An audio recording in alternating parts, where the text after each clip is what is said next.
후나바시의 친구를 찾아갔다가 헛걸음을 한 날이었습니다. 집을 잘못 찾아 골목을 한참 헤맸습니다. 배낭이 어깨를 짓눌렀고 바닷바람은 차가웠습니다. 그러다 골목 안쪽에서 바이올린 선율이 흘러나왔습니다. 발이 저절로 그쪽으로 향했고 문을 밀고 들어서니 작은 찻집이었습니다. 따뜻한 공기와 함께 낡은 종이 냄새가 섞여왔습니다. 카운터 안쪽에 서 있는 여자와 눈이 마주쳤습니다.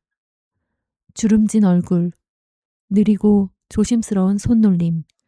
한참을 바라보다가 교바시의 그 바 마담이라는 것을 알아챘습니다. 마담도 알아본 듯 말없이 고개를 끄덕였습니다. 짧은 안부가 오갔고 지금은 이 찻집을 운영하고 있다는 이야기도 들었습니다. 그러다 마담이 자리에서 일어나 안쪽으로 들어가서 낡은 천 보자기를 들고 나왔습니다. 보자기를 펼치자 흑백 사진 3장과 습기를 머금어 표지가 너덜너덜해진 수기 3권이 나왔습니다. 10년 전쯤에 이름 없는 소포가 왔다고 했습니다. 소설 재료가 될지 모르니 봐달라고 마담은 조용히 말을 보탰습니다. 사진 3장은 모두 같은 사람이었습니다. 10살 안팎의 소년이 여러 어른들 사이에 서서 웃고 있었습니다. 양 볼을 한껏 끌어올려 이를 드러내고 웃고 있었는데 그것을 웃음이라고 받아들이기가 어려웠습니다. 무언가 다른 것이 있었습니다. 원숭이? 라는 단어가 머릿속을 스쳤습니다. 이렇게 야릇하게 웃는 아이의 얼굴을 본 적이 없었습니다. 다음 사진은 학생 나이의 청년이었습니다. 놀랄 만큼 잘생긴 얼굴이었습니다. 그런데 들여다보고 있으면 이상하게 아무것도 느껴지지 않았습니다. 잘생겼다는 사실만 남고 그 뒤에 사람이 없었습니다.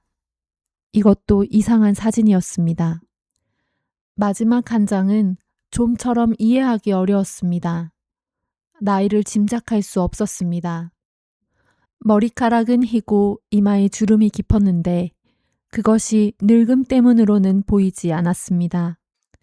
화로 앞에 웅크리고 앉은 그 모습에서 살아있다는 느낌이 없었습니다. 죽을 상이라는 것도 나름의 표정이나 인상이 있는 법인데 이 사진의 남자는 그것조차 없었습니다.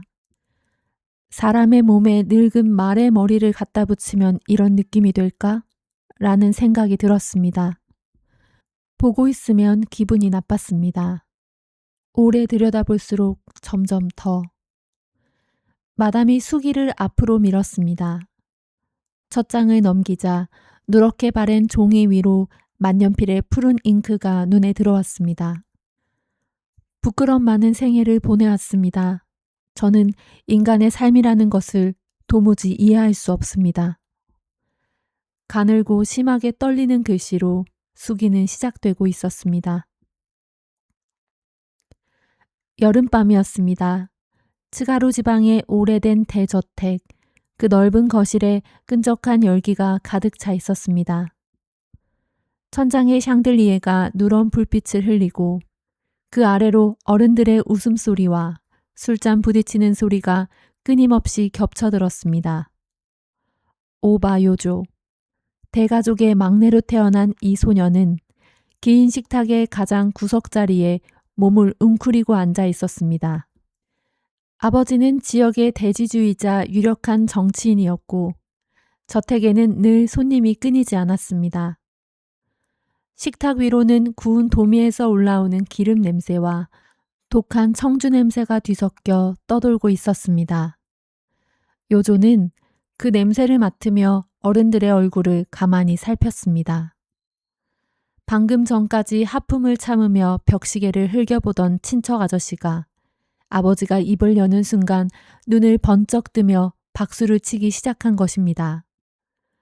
그 변화가 어찌나 빠르던지 요조는 숨이 멎을 뻔했습니다.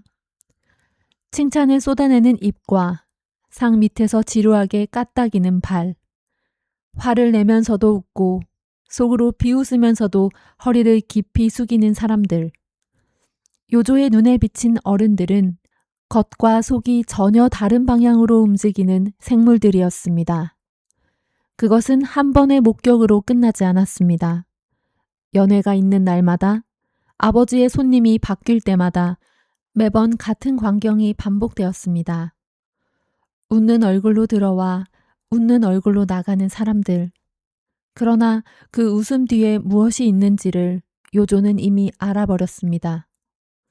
알아버린 것을 모른 척하는 방법을 8살의 소녀는 아직 몰랐습니다. 인간이 무서웠습니다. 그래서 요조는 결심한 것입니다. 자기 자신을 우스꽝스럽게 망가뜨리기로, 바보같이 넘어지고 엉뚱한 소리를 하고 과장된 몸짓으로 사람들을 웃기는 것. 그것만이 이 거대하고 알 수 없는 존재들 틈에서 살아남는 유일한 방법이라고 어린 머리로 결론을 내린 것이었습니다. 무서웠지만 그들 곁을 떠날 수는 없었습니다. 인간 없이는 존재할 수 없다는 것을 요조는 이미 알고 있었습니다. 그러니 웃겨야 했습니다. 바보가 되어야 했습니다.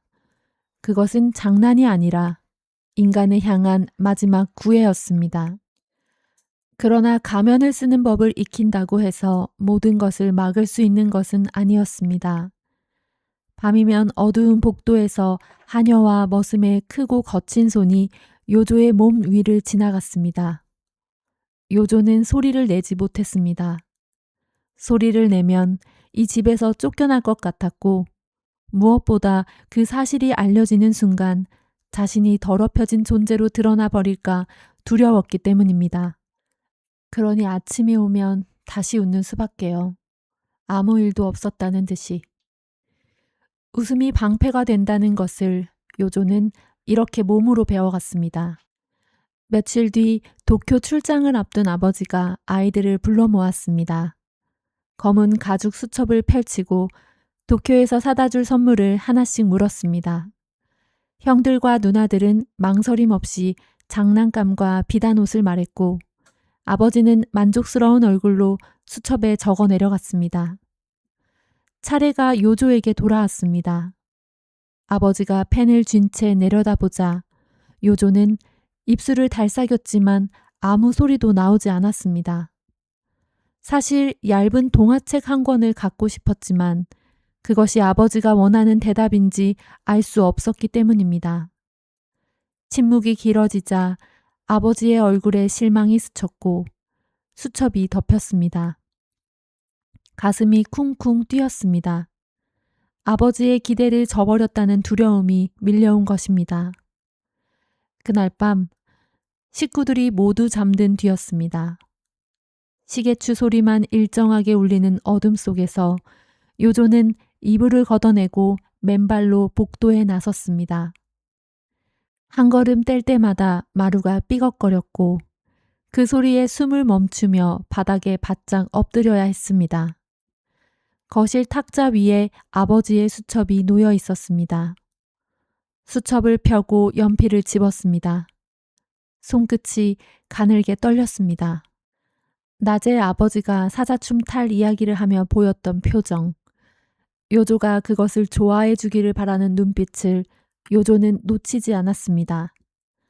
자신은 사자춤 탈 같은 것이 무서웠지만 아버지를 기쁘게 하는 것이 자기 감정보다 중요했습니다. 사자춤 탈. 삐뚤빼뚤한 글씨를 적어놓고 요조는 한참 동안 그 석자를 내려다 보았습니다. 자기가 원하는 것을 적은 글씨가 아니라 아버지가 원하는 대답을 적은 글씨였습니다. 8살의 소녀는 이미 상대방이 원하는 대답을 골라 자신의 말을 지우고 있었습니다. 수첩을 제자리에 돌려놓고 방으로 돌아온 요조는 거친 숨을 몰아쉬며 이불 속으로 기어들었습니다. 며칠 뒤 사자춤 탈이 도착했습니다. 요조는 거실 한가운데서 탈을 뒤집어 쓰고 과장되게 춤을 추었고 어른들은 배를 잡고 웃었습니다. 아버지도 흡족한 얼굴로 고개를 끄덕였습니다. 웃음소리 한가운데서 요조는 잠깐 숨을 돌릴 수 있었습니다. 탈 뒤에 숨어 있는 한 적어도 아무도 자신의 진짜 얼굴을 볼 수는 없었으니까요. 그날 밤 방으로 돌아온 요조는 구석의 거울 앞에 섰습니다. 창틈으로 스민 달빛이 거울 위에 희미하게 내려앉아 있었고 거울 속 자신을 바라보던 요조가 천천히 입꼬리를 양쪽으로 끌어올리기 시작했습니다. 눈을 반달 모양으로 휘고 고개를 한쪽으로 갸웃거려 보았습니다. 우스꽝스러운 표정이었습니다. 한참을 그 표정으로 서 있는데 억지로 올린 입꼬리 위로 눈물이 차올랐습니다. 거울 속의 소녀는 웃고 있었지만 어깨가 가늘게 떨리고 있었습니다. 소매로 눈물을 거칠게 훔쳐낸 뒤 다시 거울을 보며 입꼬리를 올렸습니다. 눈물 자국은 사라지고 우스꽝스러운 바보의 얼굴만 남았습니다. 이것이 앞으로 자신이 쓰고 다녀야 할 얼굴이었습니다. 이불 속으로 들어가 두 무릎을 가슴에 바짝 붙이고 몸을 둥글게 말았습니다. 창밖에서 밤벌레 우는 소리가 길게 이어지고 떡갈나무 잎이 바람에 스치는 바스락거림이 그 사이를 메우고 있었습니다. 집안의 어른들은 모두 잠들었고 소리를 내는 것은 벌레와 나무뿐이었습니다. 그렇게 몇 해가 흘렀습니다.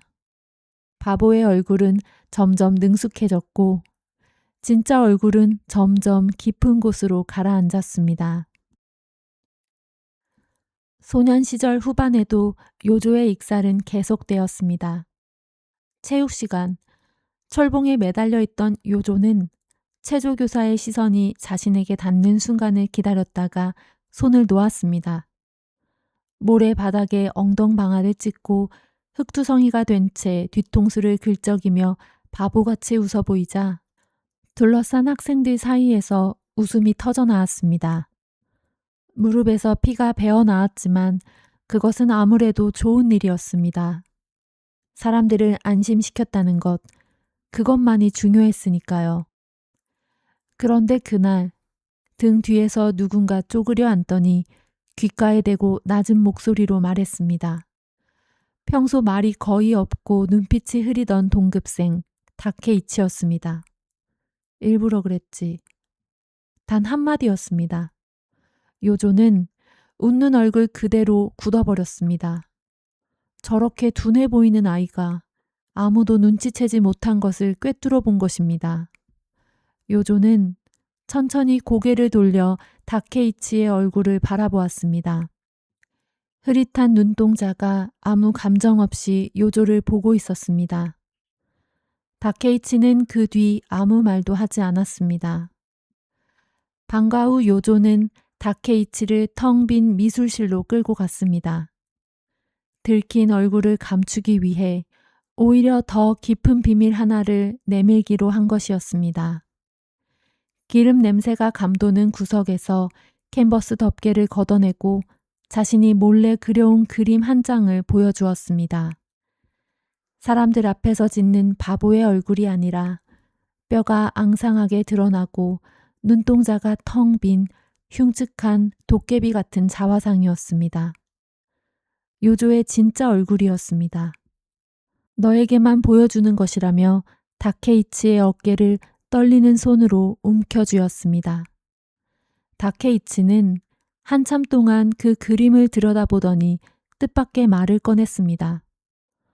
너는 여자들에게 굉장히 인기가 있을 거라고, 위대한 화가가 될 수도 있을 거라고.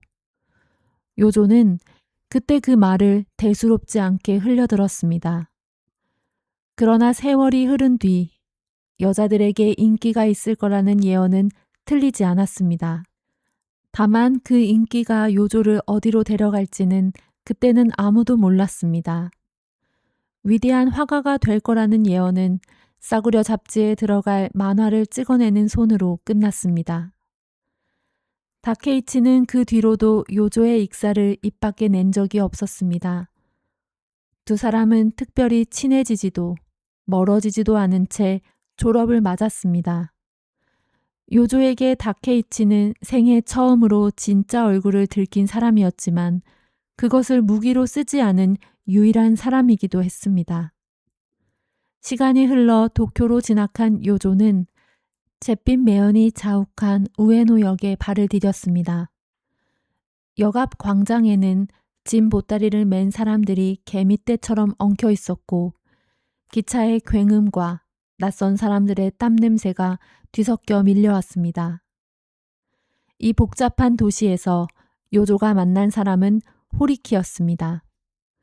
화실 동기였는데 어느 날 화실 구석에 숨겨둔 도깨비 그림을 발견하고는 손가락질을 하며 배를 잡고 웃어댔습니다. 이게 대체 뭐야? 완전 괴물이잖아. 다케이치가 그 그림 속에서 요조의 내면을 읽으려 했던 것과 달리 호리키는 겉모습만 보고 가볍게 웃어넘기는 부류였습니다. 그 가벼운 웃음이 오히려 요조를 편하게 만들었지요. 진지하게 들여다보는 눈이 아니라 스쳐 지나가는 눈이었으니까요. 호리키는 요조의 어깨에 팔을 두르고 뒷골목 선술집으로 끌고 갔습니다. 시큼한 술 냄새와 눅눅한 담배 연기가 뒤섞인 좁은 선술집 안에서 요조는 난생 처음 독한 술을 삼켰습니다. 타오르는 열기가 식도를 타고 내려가자 맑은 정신일 때면 턱 밑까지 차오르던 공포가 술과 함께 한 커플씩 녹아내리는 듯 했습니다. 그런 밤이 이어졌습니다. 호리키는 요조보다 6살 연상이었고 낮에는 화실에서 붓을 쥐고 밤에는 도시의 밑바닥을 헤매는 사람이었습니다. 거창한 이상도 뚜렷한 목적도 없었습니다. 그저 빛이 닿지 않는 곳을 골라 다니는 습성이 있었고 요조는 그 습성에 별 저항 없이 끌려다녔습니다. 익사를 부릴 필요가 없는 자리였으니까요. 그러다 어느 밤 호리키가 이끈 곳은 비합법 모임이 열리는 어둡고 축축한 지하였습니다. 사상 따위는 아무래도 좋았습니다. 요조가 끌린 것은 경찰의 눈을 피해 숨어드는 그 감각, 세상 밖으로 밀려난 것들이 모여있는 그 공기였습니다. 그 틈에 섞여 있으면 억지 웃음을 지을 필요가 없었습니다. 지하실과 술, 그리고 호리키와의 밤들이 거듭되는 동안 요조의 주머니는 바닥을 드러냈습니다. 본가에서 보내오던 돈은 유흥비와 단체 헌금으로 이미 오래전에 사라졌고 아버지가 정치판에서 손을 떼며 도쿄 저택마저 팔렸다는 소식이 짤막한 편지 한 장으로 전해졌습니다. 요조는 허름한 하숙집 다다미 방으로 거처를 옮겼습니다. 빛 독촉장이 한 장씩 쌓여갔습니다. 단체의 동지들은 낮은 목소리로 헌금을 재촉했습니다. 학교는 이미 발길이 끊겼습니다. 한겨울 어느 밤이었습니다. 요조는 하숙집 앞 전당포 유리창 앞에 서 있었습니다. 입고 있던 외투를 천천히 벗었습니다. 카운터 너머로 밀어넣자 주인이 동전 몇 잎을 되돌려 주었습니다. 얇은 셔츠 한 장으로 거리에 나서자 1월의 바람이 어깨뼈 사이를 파고들었습니다. 긴자의 가로등 불빛이 얼어붙은 아스팔트 위에서 일렁이고 있었습니다. 어디로 가야 할지 알 수 없었습니다. 그저 걸었습니다. 불빛이 새어나오는 카페 문 앞에서 발이 멎었습니다. 삐걱거리는 나무 문을 밀고 들어서자 쉰내나는 맥주와 싸구려 분향기가 뒤섞인 공기가 훅 끼쳐왔습니다. 따뜻했습니다. 그것만으로 충분했습니다. 카운터 구석에 스네코가 있었습니다. 카페 여급으로 일하는 여자였습니다. 빛바랜 원피스를 입은 어깨는 한없이 아래로 처져 있었고 멍하니 허공을 바라보는 눈동자에는 아무것도 남아있지 않았습니다. 우스꽝스러운 표정을 지어낼 기력조차 없는 세상에 남김없이 짓눌린 사람의 얼굴이었습니다. 요조는 그 눈동자를 보는 순간 숨이 멎었습니다. 요조는 그녀의 옆에 나란히 앉아 말없이 술을 삼켰습니다. 잔이 거듭될수록 동전은 줄어들었고 결국 빈 주머니를 뒤집어 보이는 수밖에 없었습니다. 스네코는 아무 말 없이 낡은 지갑을 열었습니다. 지갑 안에는 몇 장의 지폐가 전부였습니다. 그녀는 그것을 카운터에 내려놓았습니다. 요조는 그 손을 바라보았습니다. 마디가 굵고 거칠게 튼 손이었습니다. 내일 자신이 먹을 것도 없을 그 여자의 손에서 눈을 뗄 수가 없었습니다. 두 사람 사이에 대화는 없었습니다. 유리잔이 나무 테이블에 부딪히는 달그락거리는 소리만이 좁은 카페를 채울 뿐이었습니다. 어디에서도 숨을 쉴 수 없었던 요조에게 이 여자의 침묵은 낯선 것이었습니다. 설명을 요구하지 않는 침묵이었습니다. 그날 밤 두 사람은 싸구려 여관으로 향했습니다. 서로의 집도 묻지 않았고 이름도 늦게야 알았습니다. 복도에 찬 공기가 감돌았고 다다미 위에 깔린 이불에서는 눅눅한 냄새가 올라왔습니다. 뜨겁거나 격렬한 것은 아무것도 없었습니다. 그저 앙상한 두 어깨가 서로의 체온을 나누었을 뿐이었습니다. 창문을 흔드는 바람 소리가 오래도록 이어졌습니다. 요조는 스네코의 텅 빈 눈동자를 바라보다 눈을 감았습니다. 며칠이 지난 어느 밤, 스네코가 잔을 내려놓으며 낮은 목소리로 무언가를 말했습니다. 살아있는 것 자체가 이미 수치라는 뜻이었습니다. 요조는 아무 말 없이 고개를 끄덕였습니다. 두 사람은 이미 알고 있었습니다. 그 말이 확인에 불과하다는 것을. 가마쿠라 바다였습니다. 한겨울 바닷바람이 옷깃을 파고들었고 파도 소리가 발밑에서 울렸습니다. 두 사람은 서로의 손을 쥐었습니다.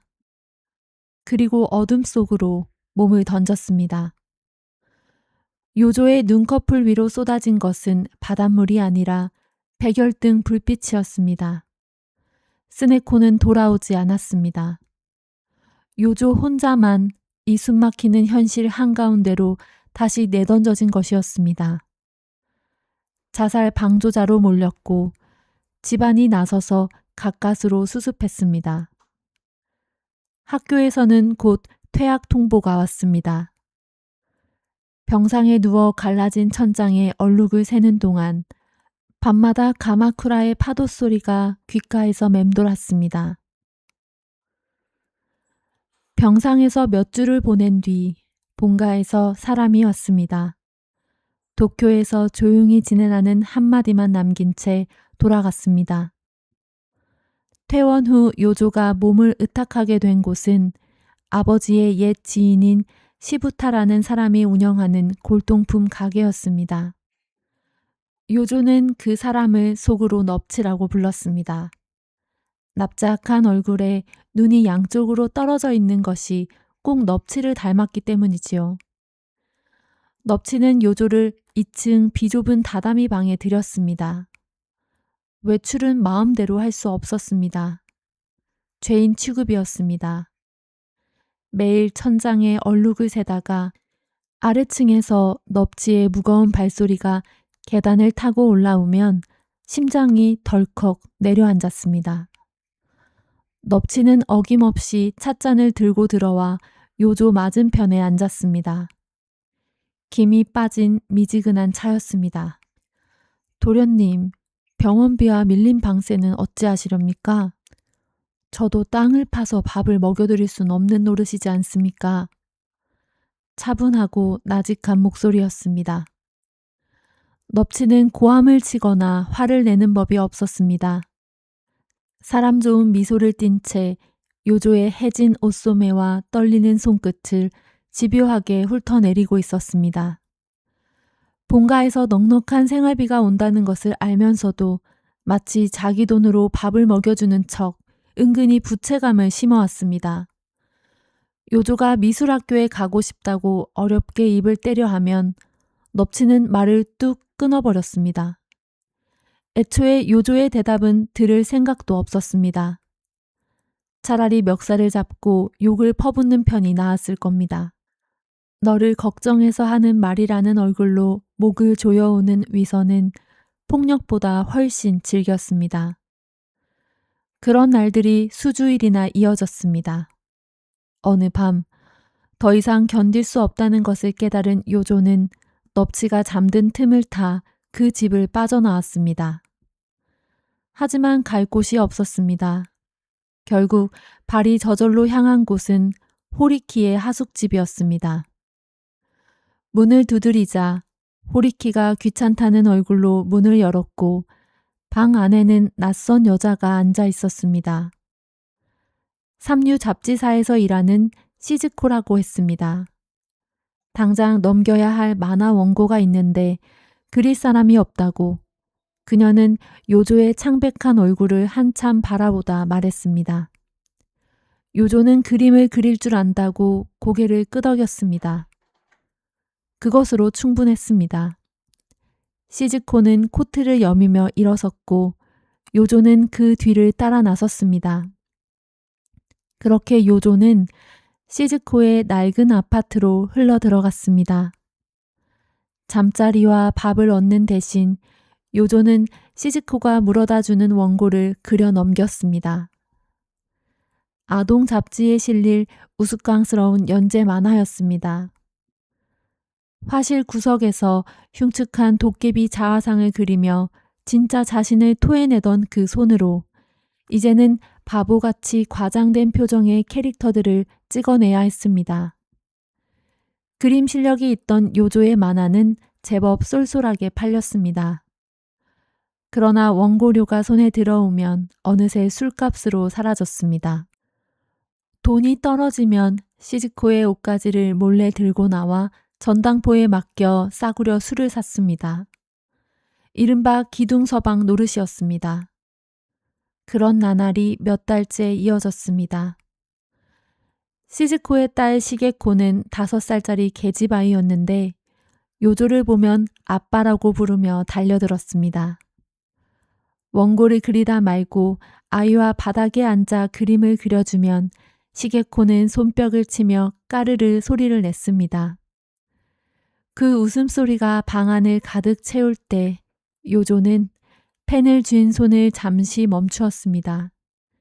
그리고 어젯밤 시즈코의 스웨터를 전당포에 맡기고 온 자신의 손을 내려다보았습니다. 어느 늦은 밤이었습니다. 원고를 그리다 말고 문틈으로 시선을 돌린 요조는 거실의 풍경에 숨을 죽였습니다. 따뜻한 주황색 전등 아래서 시즈코와 시게코가 공놀이를 하며 웃고 있었습니다. 시게코가 공을 놓쳐 바닥을 뒹구는 것을 시즈코가 웃으며 주워주고 아이는 다시 까르르 소리를 내며 뛰어다녔습니다. 그 웃음소리가 낡은 아파트의 찬 공기를 데우고 있었습니다. 요조는 문고리를 잡으려던 손을 거두었습니다. 자신이 저 안으로 발을 들이는 순간 모녀의 웃음소리가 멈출 것만 같았습니다. 시게코가 아빠라고 부르며 달려오던 그 작은 손이 자신의 진짜 얼굴을 보는 순간 굳어버릴 것만 같았습니다. 가족이 잠든 새벽, 요조는 도둑처럼 현관문을 열고 밖으로 나섰습니다. 겨울 새벽의 공기가 뱃속까지 파고들었습니다. 가로등 불빛 하나 없는 캄캄한 골목을 걸어 나오며 낡은 코트깃을 세운 채 어둠 속으로 고개를 숙였습니다. 따뜻한 온기조차 견디지 못하고 도망쳐 나오는 자신의 그림자가 발밑에 길게 늘어져 있었습니다. 시즈코의 아파트에서 도망친 요조가 발길을 돌린 곳은 쿄바시에 있는 단골바였습니다. 달리 갈 곳이 없었습니다. 마담은 요조의 꼴을 보더니 말없이 2층 좁은 방의 문을 열어주었습니다. 요조는 그 방에 틀어박혀 매일 술을 마셨습니다. 아침이면 술병을 들고 일어나고 밤이면 취한 채로 쓰러졌습니다. 폐인이나 다름없는 나날이었습니다. 바 맞은편에 작은 담배 가게가 있었습니다. 요조는 날마다 담배를 사러 거기에 들렸고 그곳에서 일하는 요시코를 알게 되었습니다. 거스름돈을 내밀며 웃을 때마다 입가에 눈처럼 새하얀 덧니가 반짝이는 처녀였습니다. 어느 날 요조는 담배를 받으며 아무 생각 없이 툭 내뱉었습니다. 내가 술을 끊으면 나랑 결혼해 줄래요? 자조 섞인 농담이었습니다. 그런데 요시코는 잠시 요조의 눈을 바라보더니 아무 의심 없이 새끼손가락을 내밀었습니다. 네, 약속할게요. 요조는 그 자리에 굳어버렸습니다. 세상에 이런 사람이 있다는 것을 몰랐습니다. 의심하지 않는다는 것이 이런 것인지 몰랐습니다. 그 작은 새끼손가락 앞에서 요조는 난생 처음 진짜 사람답게 살 수 있을지도 모른다는 생각을 했습니다. 그는 술을 끊었습니다. 두 사람은 스미다강 근처의 작은 새방에서 살림을 차렸습니다. 아침이면 요시코가 끓여주는 된장국 냄새가 좁은 방 안을 채웠습니다. 햇살이 낡은 다다미를 데울 때면 요조는 하루 종일 엎드려 펜을 쥐었습니다. 등 뒤에서는 요시코가 콧노래를 부르며 뜯어진 양말을 꿰매고 있었습니다. 요조가 아무리 어설픈 거짓말을 늘어놓아도 요시코는 하얀 덧니를 드러내며 고개를 끄덕였습니다. 의심이라는 것이 그녀에게는 처음부터 없었습니다. 그 티없는 믿음 앞에서 요조는 밀린 만화 원고를 성실히 그리기 시작했습니다. 누군가를 속일 필요도 과장된 웃음을 지을 필요도 없는 나날이었습니다. 그러나 요시코의 그 한없는 신뢰는 아무에게나 똑같이 향했습니다. 만화 원고를 받으러 집을 드나들던 출입 상인에게도 요시코는 경계심 없이 웃으며 차를 내밀었습니다. 요조는 그것이 불안하면서도 아무 말도 하지 못했습니다. 어느 여름밤이었습니다. 호리키가 불쑥 찾아왔습니다. 덥고 좁은 방을 피해 두 사람은 아파트 옥상으로 올라갔습니다. 여름밤의 열기가 시멘트 바닥에 아직 남아 있었고 소주 냄새가 밤 공기 속으로 번져나갔습니다. 호리키가 밤하늘을 올려다보며 물었습니다. 죄의 반대말이 뭔지 알아? 두 사람은 법이니 선행이니 신이니 하며 한참 실없는 말을 주고받았습니다. 요조는 별이 없는 밤하늘을 바라보며 잔을 기울였습니다. 안주가 떨어졌고 호리키가 아래층에서 가져오겠다며 일어섰습니다. 잠시 후 호리키가 다시 올라왔습니다. 아무 말 없이 요조의 팔을 잡아당겼습니다. 요조는 계단을 내려가 자신의 방 앞에 섰습니다. 현관에 낯선 남자의 신발이 벗겨져 있었습니다. 원고를 받으러 드나들던 그 출입 상인의 것이었습니다. 미닫이 문이 미세하게 벌어져 있었고 요조는 그 문틈 너머로 시선을 밀어 넣었습니다. 초점을 잃은 요시코의 눈동자가 거기에 있었습니다. 요조는 문을 열지 않았습니다. 다리에 힘이 풀리고 뒷걸음질을 치다 계단 벽에 등을 기댔습니다. 그리고 그 자리에 그대로 주저앉았습니다. 옥상에서 죄의 반대말을 논하던 그때 발밑에서는 진짜 죄가 벌어지고 있었습니다. 요조는 시멘트 바닥을 손톱으로 긁으며 소리 없는 비명을 삼켰습니다. 그 냉기가 손바닥을 타고 온몸으로 번져갔습니다. 새벽녘 진흙투성이가 되어 돌아왔을 때 상인은 이미 사라지고 없었습니다. 방 안에는 요시코가 넋이 나간 채 앉아 있었습니다.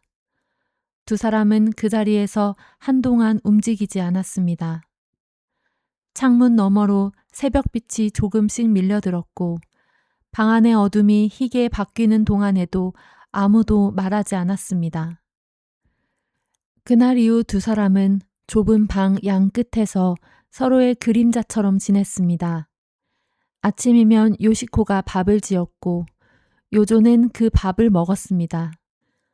하지만 밥상 앞에서 두 사람은 서로의 얼굴을 보지 않았습니다.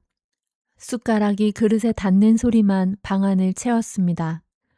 요조가 무언가 말을 꺼내려 할 때마다 목구멍에서 소리가 나오기도 전에 막혀버렸습니다.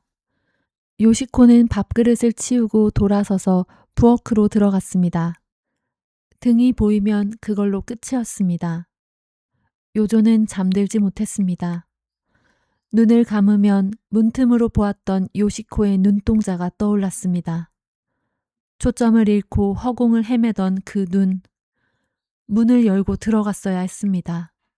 그런데 다리가 풀렸고 뒷걸음질을 쳤고 도망쳤습니다. 평생을 웃으며 피해왔고 이번에도 똑같이 피했습니다. 부엌에서 물 흐르는 소리가 길게 이어졌습니다. 요시코가 손을 씻고 있었습니다. 한참이 지나도 멈추지 않았습니다.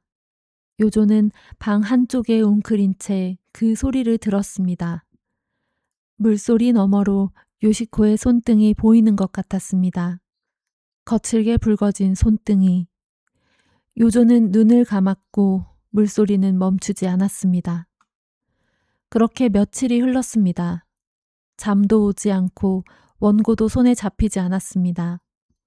결국 요조는 골목 안쪽에 약국 문을 밀어 수면제를 구했습니다. 갈색 유리병을 손에 쥐고 돌아오는 길, 이것을 처음 집어드는 날이 언제일지 생각했습니다. 방 안은 조용했고 요조는 서랍장 앞에 섰습니다. 유리병을 꺼내 손바닥 위로 흰 알약들을 쏟아냈습니다. 한참을 내려다보다가 마른 침과 함께 한꺼번에 목구멍 깊숙이 밀어 넣었습니다. 쓴맛이 식도를 타고 내려갔습니다. 방바닥으로 쓰러지자 뺨에 차가운 다다미의 감촉이 닿았습니다. 눈앞이 흐려지기 시작했습니다. 하얀 덧니, 따뜻한 물수건, 그 목소리. 이윽고 사방의 빛이 차단되었습니다. 병원에서 눈을 떴을 때 처음 느낀 것은 코를 찌르는 소독약 냄새였습니다. 빳빳하게 풀먹인 환자복이 목덜미를 스쳤습니다. 천장의 흰 석고를 한참 바라보다가 요조는 한 가지만 생각했습니다. 이번에도 살아남았다는 것을. 안도도 절망도 아닌 그저 무겁고 텅 빈 확인이었습니다. 새방으로 돌아온 뒤로 두 사람 사이의 침묵은 무심하게 이어졌습니다. 더 이상 서로의 존재를 인식하지 않는 것처럼 같은 방 안에서 각자의 시간을 보냈습니다. 늦여름이 가고 찬바람이 돌아왔습니다. 요조는 다시 술을 마시기 시작했고 몸은 계절이 바뀌는 사이 소리도 없이 무너져 갔습니다. 눈이 내리기 시작하던 무렵이었습니다. 요조는 손을 움직이지 않으면 무슨 짓을 할지 몰라 어쩔 수 없이 상 앞에 엎드려 원고를 그리고 있었습니다. 그러다 펜을 쥔 채 갑자기 입을 틀어막았는데 손바닥에 검붉은 것이 고였습니다.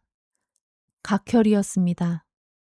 어쩌면 이 몸이 알아서 끝을 향해 가고 있다는 생각이 들었습니다. 기침이 며칠째 멎지 않아 동네 낡은 약국을 찾아갔습니다. 오래된 나뭇바닥이 삐걱거리는 가게 안쪽에서 다리를 저는 희끗희끗한 머리의 여주인이 고개를 들었습니다. 창백하게 야윈 얼굴과 손수건에 배어있는 핏자국을 한동안 말없이 바라보던 여주인은 천천히 몸을 일으켜 약장 깊숙한 곳을 열었습니다. 병약하고 딱한 청년을 바라보는 그 눈빛에는 연민이 깃들어 있었습니다. 주삿바늘이 혈관에 파고드는 순간 폐를 갈갈이 찢던 기침이 거짓말처럼 멎었습니다. 우울도 공포도 온몸을 짓누르던 것들이 일시에 녹아내리며 구름 위에 떠 있는 듯한 감각이 온몸을 채웠습니다. 그날부터 약국문이 닳도록 드나들었습니다. 처음에는 며칠에 한 번이던 것이 이윽고 매일이 되었고 약효가 끊어질 때마다 온몸을 훑고 지나가는 고통을 피하려 하루에도 몇 번씩 골목을 서성이다 결국 다시 그 유리문을 밀었습니다.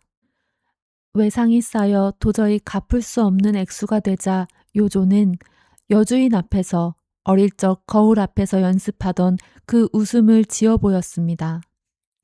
한때 사람에 대한 공포를 숨기기 위해 만들어낸 그 웃음이 이제는 노부인의 맹목적인 호의에 기생하기 위한 도구가 되어 있었습니다. 나중에는 아예 약 앰플과 주사기를 상자째 외상으로 가져와 좁은 다다미 방에서 스스로 주사를 놓았습니다. 타일바닥에 비친 자기 모습을 요조는 오래 바라보지 않았습니다. 아버지에게 긴 편지를 썼습니다. 처지를 설명하고 돈을 구한다는 내용이었습니다. 답장은 끝내 오지 않았습니다. 요조는 어느 날 아침 이불 속에 누운 채 천장을 바라보다가 오늘 죽기로 마음을 정했습니다.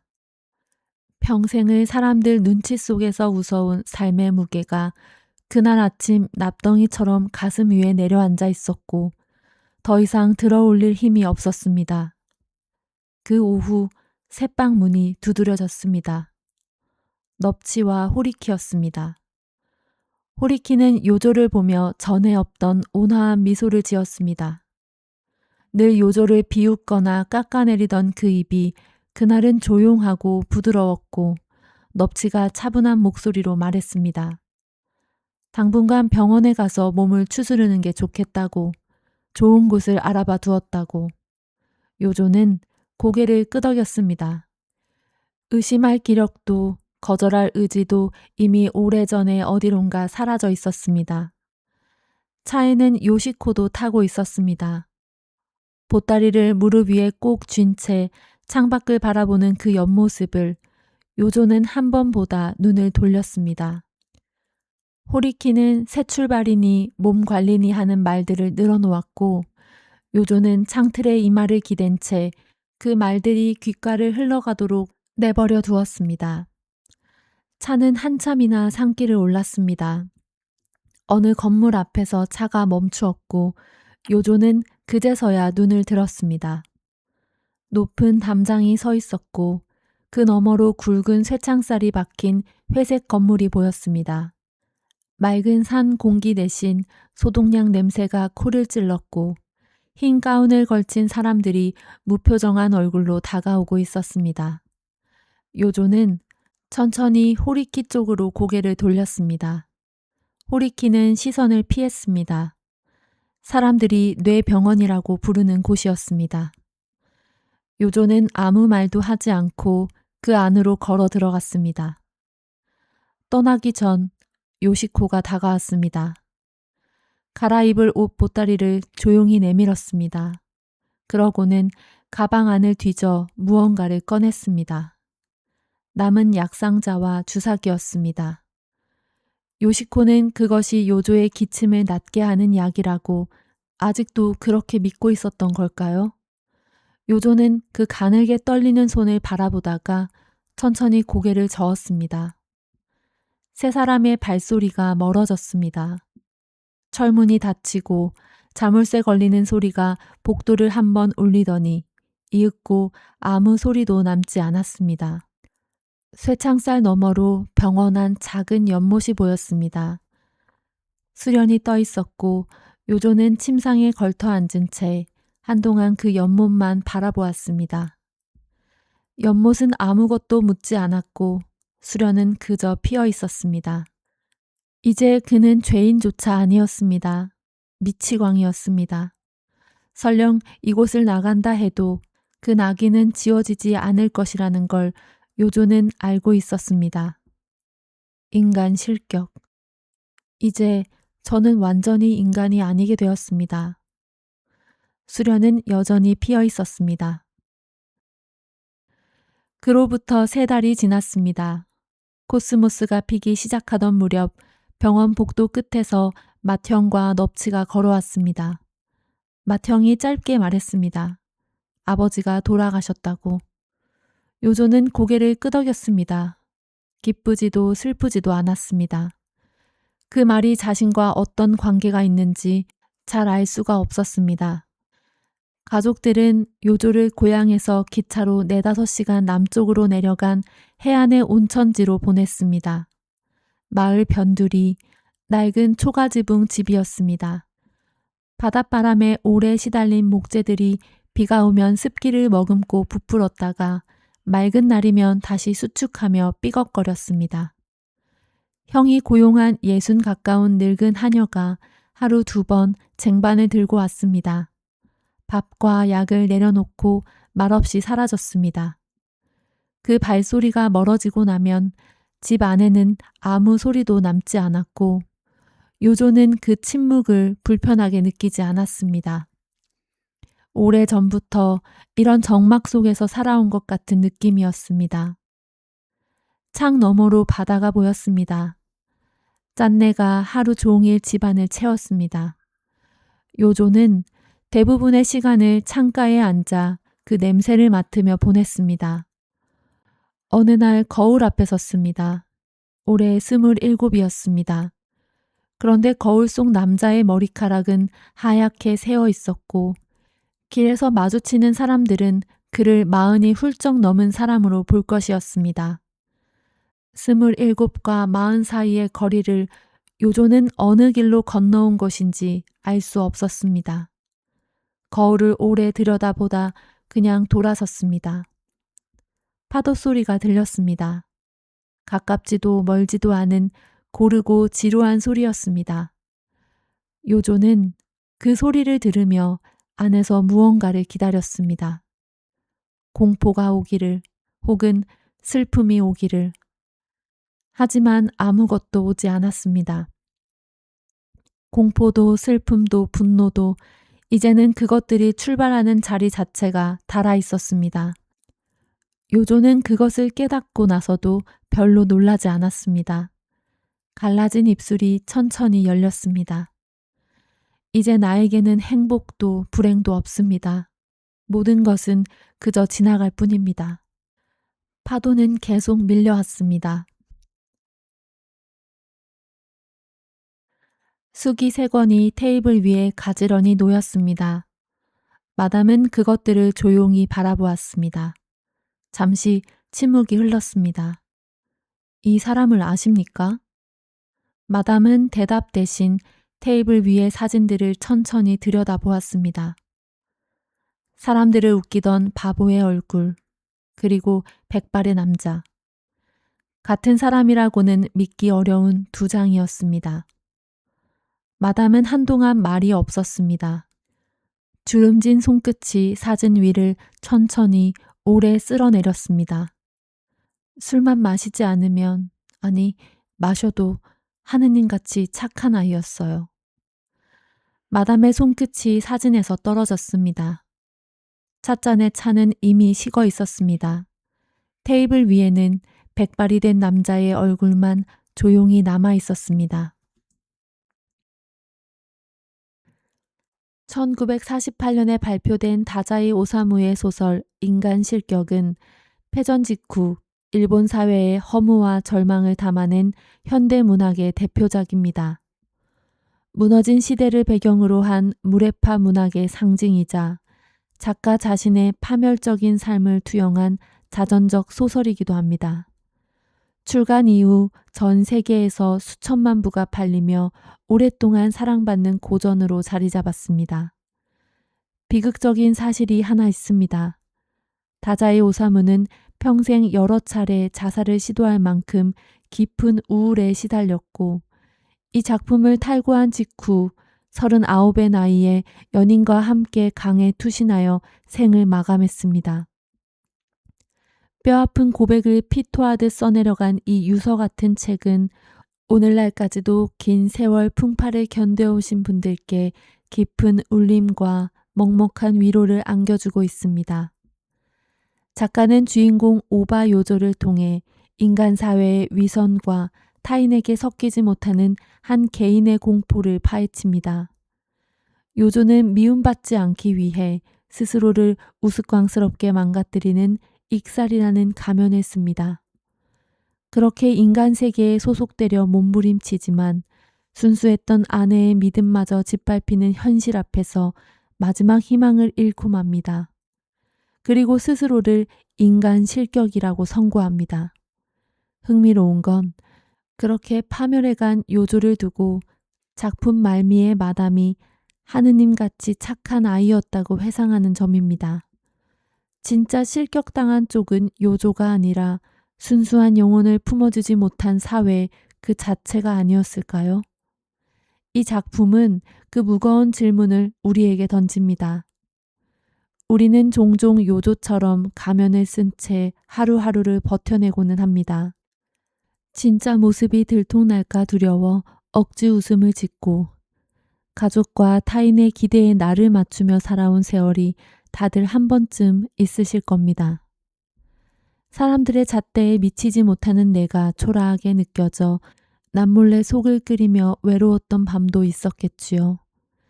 하지만 여린 마음 때문에 세상이 버겁게 느껴졌다면 그건 당신이 부족해서가 아닙니다. 그 누구보다도 투명하고 섬세한 영혼을 가졌기 때문일 겁니다. 묵묵히 견뎌온 시린 시간과 애써 감춰온 눈물조차도 삶의 아름다운 한 조각이라는 위로를 당신의 마음에 가만히 건네고 싶습니다. 오늘 책장에서 꺼낸 한 문장입니다. 이제 나에게는 행복도 불행도 없습니다. 모든 것은 그저 지나갈 뿐입니다. 이 한 문장이 여러분의 하루에 작은 울림이 되길 바랍니다. 다음 이야기가 기대되신다면 구독과 좋아요로 응원해주세요.